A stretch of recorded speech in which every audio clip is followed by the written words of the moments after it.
69 years on this earth, and nobody had ever made me feel small the way my own son did on a Friday night in Manhattan.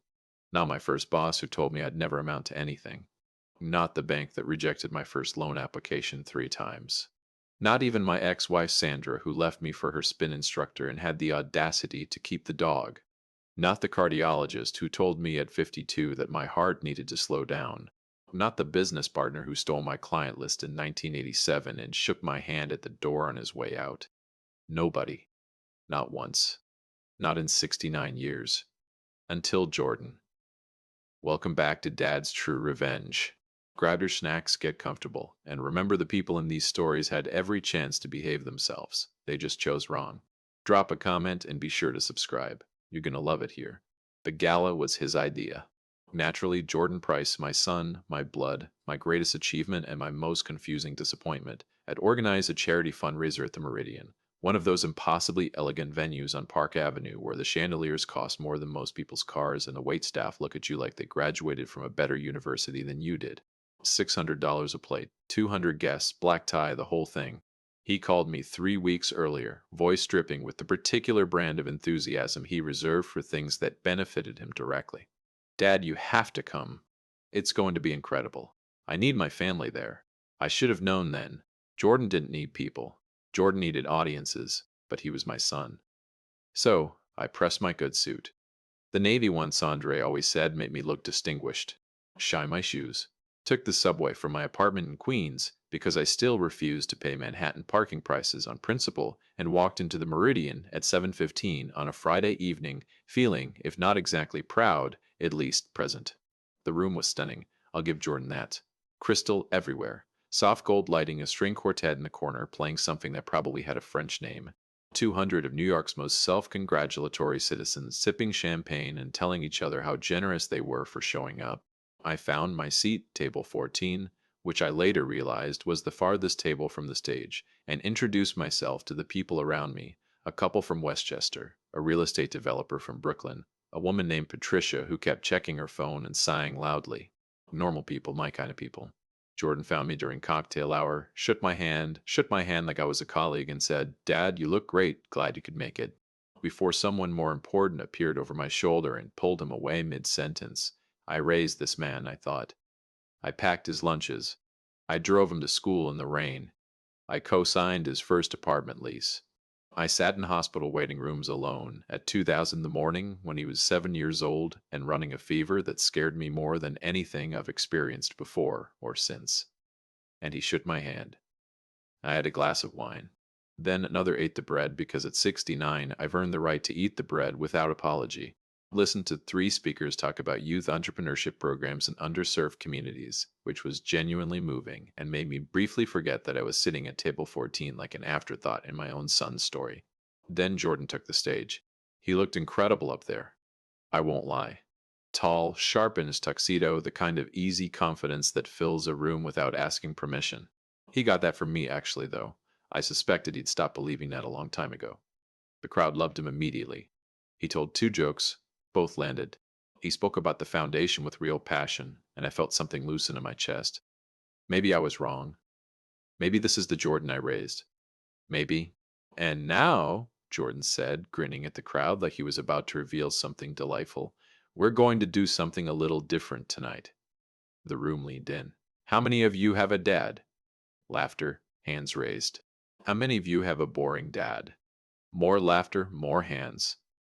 I smiled politely at no one in particular. Well, Jordan said, loosening slightly, warming to the performance the way he always did when a crowd gave him an inch. I brought mine tonight. He pointed directly at me. 200 heads swiveled toward table 14 like a single organism. Stand up, Dad. Oh no, I stood. Because what else do you do when 200 people are looking at you and your son is holding a microphone and grinning like he invented comedy? Ladies and gentlemen, I present to you Eugene Price, retired Queens, New York, loves the History Channel, goes to bed at 9:30, and once described a trip to Home Depot as, and I quote, a pretty exciting Saturday. The room erupted. Real laughter, warm laughter, the kind that thinks it's harmless because it doesn't know any better. I stood there and smiled because 69 years had taught me that sometimes smiling is the only dignified option available to you. I smiled the way you smile when something costs you more than you're willing to show. So, here's what we're going to do, Jordan continued, eyes bright with the performance of it all. We are going to auction off an evening with my boring dad. Dinner for two on the foundation. Who wants my boring dad? We'll start the bidding at $1. Because honestly, he paused for the joke, timing it perfectly. That felt generous. The room lost it completely. Someone at table 3 shouted, "Just one," and the crowd cheered. Jordan pointed at them like a game show host who had never been happier in his life. $1. Do I hear two? Silence, more laughter. I was still standing, still smiling. Somewhere in my chest, something very old and very quiet was making a decision. Going once, Jordan said theatrically. And then it happened. From the back of the room, table 1, the table I had noticed earlier, the table closest to the exit, where a silver-haired man in a dark suit had been sitting with the stillness of someone who had absolutely nothing to prove. A voice cut clean through the laughter like a blade through paper. $1 million. The room didn't just go quiet, it stopped. 200 people, midlife, mid-sip, stopped. The string quartet who had been warming up in the corner for the post-dinner set stopped. I'm fairly certain the chandelier above table 7 stopped swinging. Jordan's grin didn't disappear immediately. It took about 3 seconds, which felt in that silence like considerably longer. His mouth stayed in the shape of a smile while the rest of his face tried to catch up with what his ears had just heard. "I'm sorry," Jordan said into the microphone, his voice doing something I had never heard it do before, cracking slightly. "Did someone say $1 million?" the man said again. Same volume, same tone, unhurried final, the voice of a man who is not accustomed to repeating himself and was doing so only as a courtesy. He was already standing, silver-haired, dark suit, no tie, late 60s, maybe early 7s, the kind of man who takes up exactly the amount of space he occupies, and not 1 inch more, which paradoxically makes every eye in the room find him immediately. I didn't know who he was yet. I want to be clear about that. I, Eugene Price, 69 years old, standing at table 14 in a navy suit with my dignity hanging by a thread, had absolutely no idea who this man was or why he had just offered $1 million for dinner with me. But I looked at him, and he looked at me, and something passed between us that I couldn't name then and still find difficult to describe now. A kind of recognition between two men who have spent their lives being underestimated and have learned to be very, very patient about it. Jordan recovered. Barely. We have $1 million, he said into the microphone. His voice had lost the game show host quality entirely. Sold to the gentleman at table 1. I sat down. Patricia from table 14 had stopped sighing and was staring at me with an expression I can only describe as profound reassessment. The real estate developer from Brooklyn was looking at me like he wished he'd introduced himself more thoroughly during cocktail hour. The couple from Westchester were leaning toward each other, whispering. I picked up my wine, took a slow sip. 69 years, I thought. Not once, but now I was curious. I was very, very curious. The evening continued in a different atmosphere entirely. The energy in the room had shifted. The comfortable, self-congratulatory warmth replaced by something more electric, more uncertain. People kept glancing between me and table 1. Jordan delivered the rest of his program with slightly less swagger than he'd started with, which I noted and said nothing about. After the formal program ended, as guests began moving toward the bar and each other, the silver-haired man made his way across the room toward table 14. People parted for him without quite realizing they were doing it. That's a particular kind of presence, the kind you can't manufacture and can't buy and can't learn from a book. He stopped at my table, looked down at me. "Eugene Price," he said, "not a question." "That's right," I said. He extended his hand. "Maurice Parker." I shook it, and even in the noise and electricity of that room, I felt the name land somewhere significant in my chest. Because even in Queens, even a 69-year-old retired man who goes to bed at 9:30, even I knew that name. Maurice Parker, founder of Parker Capital Group, the kind of private equity firm that didn't advertise because it didn't need to. Forbes covers declined interviews, the kind of wealth so settled that it stopped being interesting to the people who had it. "That Maurice Parker, I believe we have a dinner to schedule," he said. "Apparently we do," I said. He almost smiled. "I'll have my assistant call you tomorrow." He handed me a card, cream-colored, minimal, just his name and a number, and walked away through the crowd, which continued parting for him without quite realizing it. I looked at the card, then I looked across the room at Jordan, who was watching me from beside the stage with an expression I had never seen on my son's face before.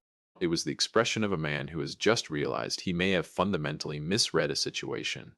Good, I thought, sit with that. I took the subway home to Queens, sat in my kitchen, made myself a cup of coffee, turned the card over in my hands, and I thought, what exactly does Maurice Parker want with a boring old man from Queens? I didn't know yet, but I had a feeling I was about to find out. Maurice Parker's assistant called at 8:15 the next morning. Her name was Sharon. She had the composed, efficient energy of someone who had spent years being the first line of defense between the world and a very important man. And she was extraordinarily good at her job. We scheduled breakfast for the following Monday, a place on the Upper East Side. No sign outside, menu with no prices. I wore the navy suit again. Maurice was already seated when I arrived. Dark suit, no tie, same stillness from the gala. The stillness I now recognized as the particular quality of a man who had long ago stopped needing to perform anything for anyone. He stood when I approached, shook my hand firmly, briefly with eye contact. Eugene, Maurice, we sat. Coffee appeared without either of us asking.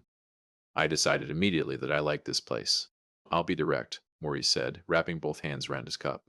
I don't enjoy wasting time, mine or anyone else's. Neither do I said. Good. He studied me for a moment with the focused attention of a man accustomed to evaluating things quickly and accurately. Then I'll start with a name, Mitchell Green. I put down my coffee. I hadn't heard that name spoken out loud in 11 years. Mitchell Green, my oldest friend, my college roommate at Howard University in 1974, when we were both broke and ambitious and absolutely certain the world owed us something, which it did not. But we were young and entitled to the illusion. He had sat across from me in a diner on 45th Street 31 years ago with a paper napkin covered in numbers and the particular expression of a man who has run out of options but not out of belief. Eugene, I need $50,000 and 6 months. That's all I need. I'd been everywhere. Nobody will touch it. But I know this works. I know it like I know my own name. I had looked at the napkin. I had looked at Mitchell.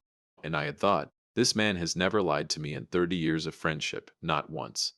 I gave him both quietly. No contract, no equity agreement, no lawyers, just a handshake and a $50,000 wire transfer from an account Sandra didn't know existed because Sandra would have said I'd lost my mind, and she would not have been entirely wrong. And I didn't want to have that argument because I already knew what I was going to do. 6 months later, Mitchell Green's logistics company had its first major contract, a mid-sized manufacturer in New Jersey that needed a supply chain solution nobody else had thought to build the way Mitchell had built it. 2 years after that, his second contract, then a third, then a fourth that was so large it required Mitchell to hire 47 people in 3 months. By the time Mitchell sold his firm 15 years ago, a transaction that made the front page of the Wall Street Journal's business section and generated a number I still find difficult to say out loud, he was worth $380 million. I was living in Queens, retired, watching the History Channel. We had an agreement Mitchell and I established long before the success arrived. He'd offered to repay me 100 times over the years. I'd refused every time, not out of stubbornness. Well, not entirely out of stubbornness, but because what I'd given him wasn't a loan. It was a bet on a friend. And I had never once needed the world to know I'd made that bet or that I'd won it. Mitchell told me about you 6 years ago. Maurice said, we were putting together the early investor structure for what became Parker Clean Infrastructure Fund. Mitchell was our second major investor. He made it a condition, not a request, a condition, that before we finalized anything, we locate a man named Eugene Price in Queens, New York, and make him an offer. I said nothing. He told me, Maurice continued, that there was a man who had funded his entire operation on nothing but instinct and friendship and $50,000. He told me this man had never asked for a single thing in return, not recognition, not repayment, not even a mention. Maurice paused. He told me you were the most quietly powerful man he'd ever met. Mitchell always did talk too much, I said. Maurice smiled, first smile I'd seen from him. It looked good on him. Unhurried, genuine, like everything else about him. He also told me, Maurice said that if I ever met you, I should pay attention. That you were the kind of man who said more by saying nothing than most people say in a lifetime. Mitchell is very generous. I said Mitchell is very accurate. Maurice said, I watched you last Friday night. The entire room was laughing, and you sat in that chair like a man who knew something nobody else in the room knew. He held my gaze. I spent 50 years doing business in rooms full of the most powerful people in this country. I know that look. It's the look of a man who has been underestimated so many times that he stopped being bothered by it and started being interested in it. I turned my coffee cup in my hands. What exactly are you offering, Maurice? I said. He slid a folder across the table. 15% equity stake in Parker Clean Infrastructure Fund. No capital required from you. Your contribution happened 31 years ago.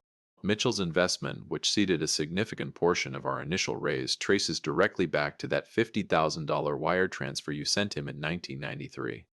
Without that, none of what followed happens. The fund acknowledges that. He nodded at the folder. The numbers are in there. I looked at the folder, didn't open it yet.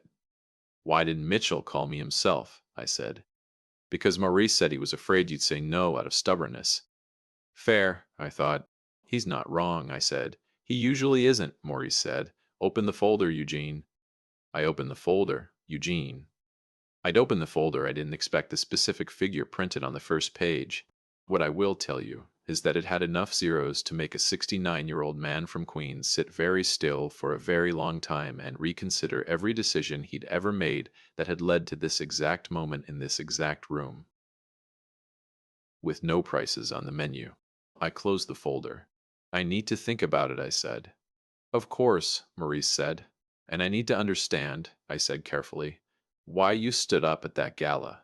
You could have called. You had my name. You had the connection to Mitchell. You didn't need to bid $1 million in front of 200 people. Maurice was quiet for a long moment. He looked at his coffee because he said finally, your son put you in that chair and handed a room full of people permission to laugh at you. And I watched you absorb it with more dignity than I have seen any man display in 50 years of business. He looked up and I thought Mitchell was right. And I wanted your son to see it. To see that the man he just called boring had someone in that room who knew exactly who he was. I nodded slowly. Consider it, Maurice said. An opening statement. We finished breakfast. I took the folder home to Queens. Read every page 3 times. Called my accountant, a careful and conservative man named Harold, who had never in 30 years of managing my modest finances said anything remotely excitable. Harold said, Eugene, please say yes. I called Maurice the next morning. I'll do it, I said. One condition, name it. My son has been trying to get a meeting with Parker Capital for 2 years. I said, I know because he mentioned it at Thanksgiving, then again at Christmas. Both times I pretended not to hear. I don't want you to take that meeting. I said, not yet, maybe not ever. That's your business decision, but I want him to know why. And Maurice. A long pause. Eugene, Maurice said, and I could hear something in his voice that might have been admiration and might have been anticipation and was almost certainly both. Yes, I think that can be arranged. 6 weeks later, on a Wednesday morning in October, I put on the navy suit for the 3rd time. It was becoming my lucky suit. Sandra would have hated that. Jordan had called me the previous Sunday. Casual voice, Sunday voice, the voice he used when he was trying to extract something without appearing to extract it. Dad, hey, random question. You know Maurice Parker? Parker Capital Group? I said, which is not a lie. It is simply a sound.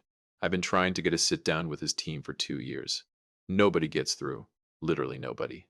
But I heard through a contact that he's been active lately, taking meetings.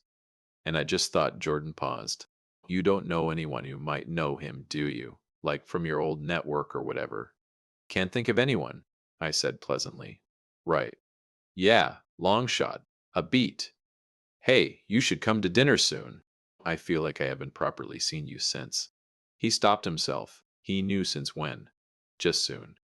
Okay. Not anger.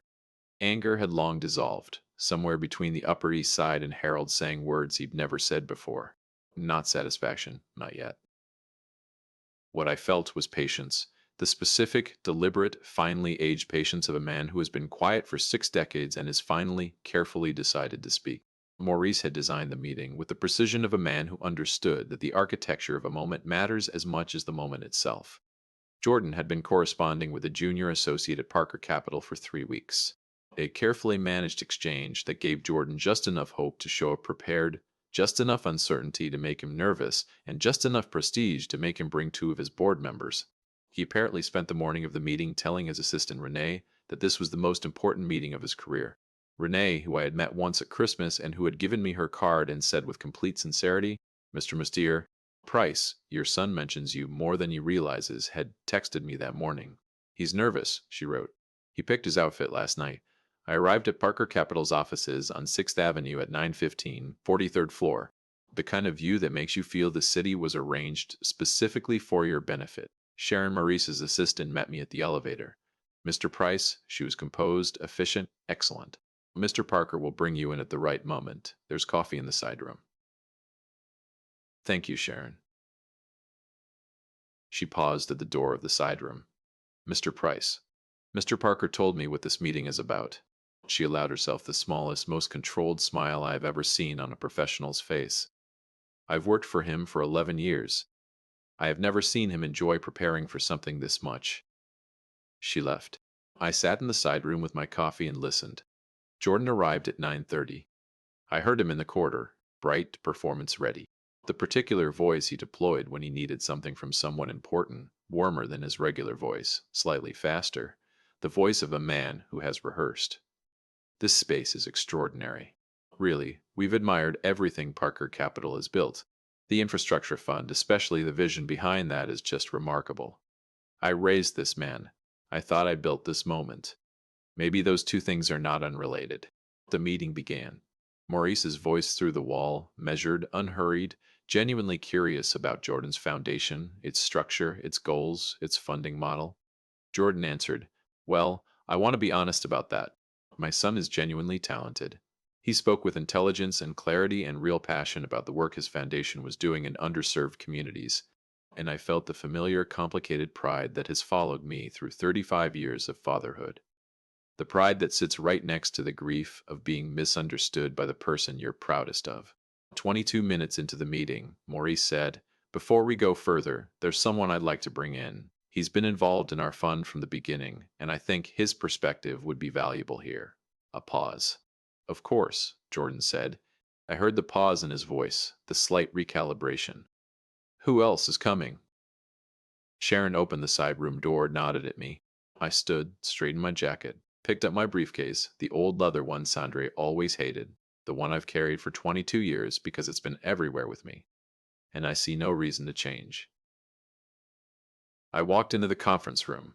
What happened to Jordan Price's face in the 4 seconds that followed is something I will carry with me for the rest of my life, and I intend to live considerably longer just to keep carrying it. First recognition. That's my father. Then confusion. Why is my father here? Then the beginning of recalibration, the mental arithmetic starting, the adding up of things that hadn't seemed connected before. Maurice Parker knows my father. And then the fourth expression, the one underneath all the others, the one that a performer tries to suppress and cannot quite manage. The dawning, stomach-dropping, foundation-shifting understanding that something has been happening that he did not know about, that the ground he was standing on was not the ground he thought it was. "Dad," Jordan said. His voice came out at about half the volume he intended. "Jordan," I said, the way I'd said it every Sunday for 35 years, pleasantly. Without drama, I sat down across from my son. Maurice sat at the head of the table, and then the door opened one more time and Mitchell Green walked in. My oldest friend, my college roommate. The man I hadn't seen in 11 years, who had flown in from Chicago the previous evening and who had hugged me in the corridor for a long, wordless moment that said everything that needed to be said between two old friends who had watched each other become who they were going to be said, between two old friends who had watched each other become who they were going to be. Mitchell sat to Maurice's right and looked at Jordan with the calm, assessing gaze of a man worth $380 million, who remembered being worth nothing.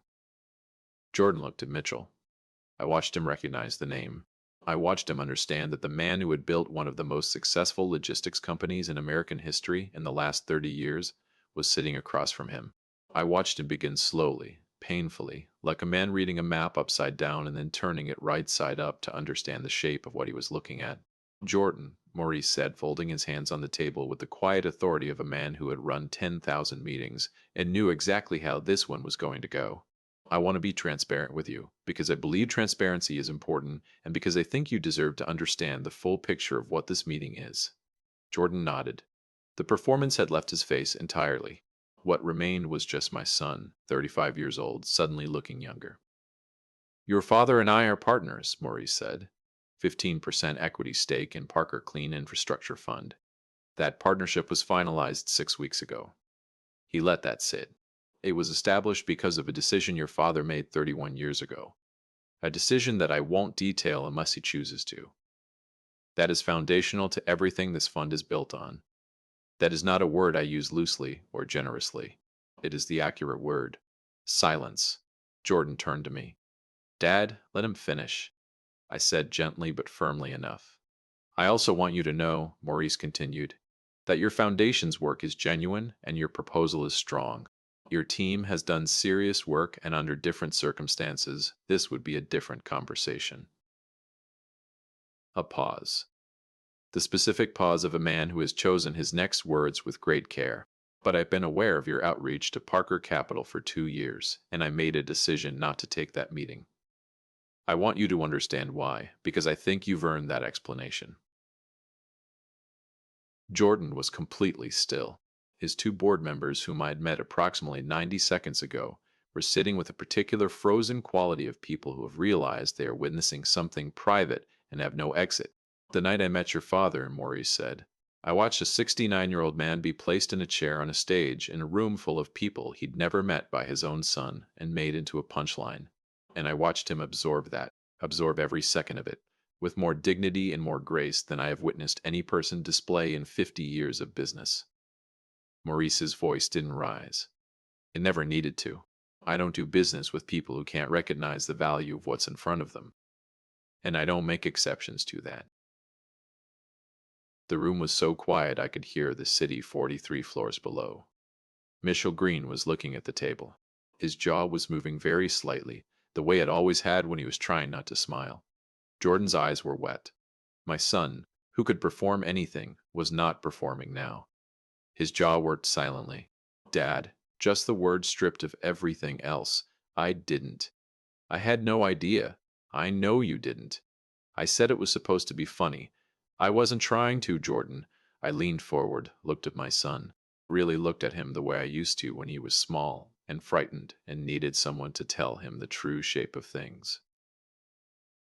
I want to tell you something, and I need you to hear it the way I mean it, and not the way it might sound. He waited. I have never needed you to know what I do quietly, I said.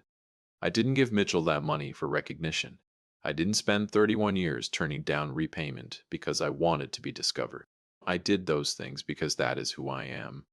Quiet, patient, content to let the work speak from a distance.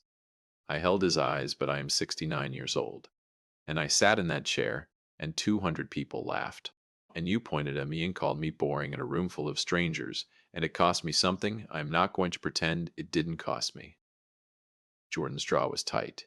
His eyes were full. So, here's what's going to happen, I said. I stood, buttoned my jacket. I am going to go home to Queens.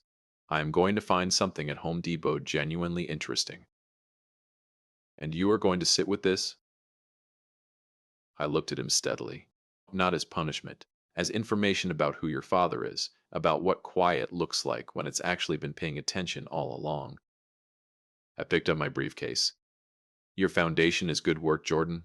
Real work. Keep doing it. I straightened my cuffs, but you'll need to find your own investors. That's not cruelty. That's just the correct thing. I reached across the table and put my hand on my son's shoulder briefly, firmly, the way fathers do when they love someone and are also furious with them and don't have words for both at once. Then I shook Marika's hand, and I hugged Mitchell Green properly the way you hug a man you've known for 50 years in front of whoever is watching. Because at 69 years old, I hug my friends and I don't apologize for it. 50 years, Mitchell said quietly into my shoulder. 50 years, I said. I let go, picked up my briefcase, walked to the door. Eugene, Maurice said. I turned. He was looking at me with an expression I recognized because I had seen it once before at table 1 on a Friday night at the Meridian. When he had turned from watching my son and looked at me across a room full of laughing people, Quiet respect, the kind that doesn't need to announce itself. Dinner Friday, he said. Only if there are no prices on the menu, I said. The corner of his mouth moved. Obviously, I walked out. I took the elevator down 43 floors, walked to the lobby, pushed through the door onto 6th Avenue. New York received me the way it always does, loudly, indifferently, magnificently, completely unconcerned with the private seismic events of any individual human life. I stood on the sidewalk for a moment and let it wash over me. The noise, the October air, cold and sharp, the way only New York October air is, the cabs, the people moving in every direction, with the focused urgency of a city that has never once considered slowing down. In my inside jacket pocket was a document my accountant had described conservatively as the kind of thing that changes the shape of a life. A 15% stake in a clean energy infrastructure fund that Maurice Parker had spent 4 years building quietly and methodically into something that would, over the next decade, reshape an entire industry. My name on it: Eugene Price, Queens, New York. Retired. Boring. Jordan would rebuild. I know my son. He is stubborn and talented. And underneath the performance, underneath the gala and the microphone and the auction and the pointing, he is the boy I raised. The boy I drove to school in the rain, the boy I sat next to in waiting rooms at 2 in the morning, running a fever that scared me more than I've admitted to anyone. He would sit with what happened in that room. He would turn it over. He would eventually, not soon, but eventually understand it the way it needed to be understood. And when he was ready, I would be in Queens, where I have always been. Walked to the subway, went home to Queens, made myself a cup of coffee, sat in my kitchen, and for the first time since a Friday night on Park Avenue, when my own son held up a microphone and offered me to a room full of strangers for $1. Eugene Price felt exactly, completely, and without apology like himself. Not boring. He was never boring. He was just quiet.